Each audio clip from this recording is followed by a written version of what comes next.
lot of you guys have been asking how to clear a sink when it gets blocked. They make some different products. This is one that we use here. You can try to put it in without removing the stopper, but I find it's better if we go ahead and remove the stopper. So let's go ahead and do that now.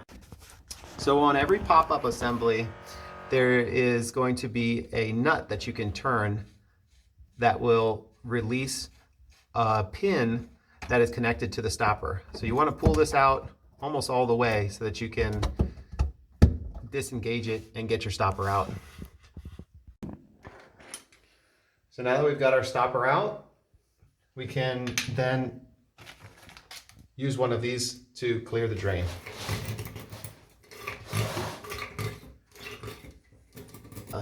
To do that, I'm gonna go ahead and screw it in place, just hand tight, and then I'm gonna run the water and test it and see how it's draining.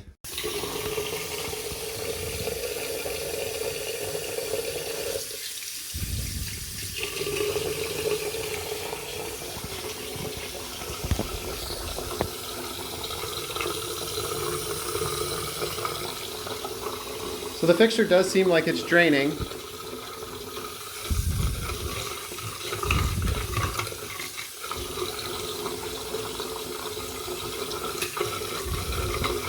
So we probably cleared the blockage. Maybe that was it. You can also flip the stopper upside down and fill the sink completely. And then once the sink's filled, you can release it to give it a good test. Good.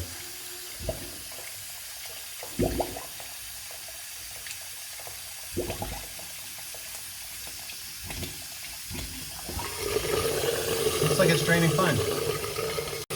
Before you put this back, you'll want to clean off as much of the gunk as possible. The more you can get off, the less will be in the drain the next time you have to do this. We're going to put the stopper assembly back in.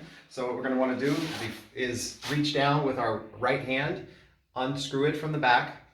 Come down here and look so they can see. So I'm gonna pop the pin out, and then with my left hand, I'm gonna reach through and I'm gonna hold it straight so that the pin can be reattached. And I'm gonna kind of hold it up about 1/4 of an inch. And then with the other hand, I'm going to be feeling for when I engage it. So right there, come up top again.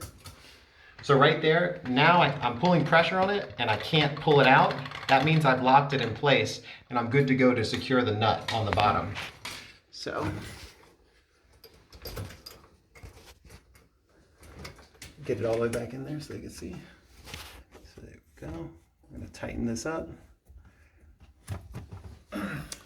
If you have weak hands, you can use a plier to tighten it, something like this. Usually I don't need to do that. Just grip it with a, if your hands are wet, just grip it with something dry. And then you can get it nice and snug on there so that it's not going to leak. And then when you're done, you'll want to test it just to make sure that you got it secured in place. And it's going up and down even better than what it was before. So this stopper also looks like it maybe could use an adjustment to increase a little bit of the water flow. So what I noticed also on this one, the stopper was set on this setting here, and that was not allowing the stopper to get a full open on it. So we're going to drop it down 1 notch, and you've got a little wing clip here. You put one side on first, and then you put in the other one, and then you bend it and you put the other side on, and that's how you lock it in place on all of these. So now let's take a look up top, see how it did. So yeah, now you can see I've got a much larger gap in between this thing. That's going to allow a lot more water flow.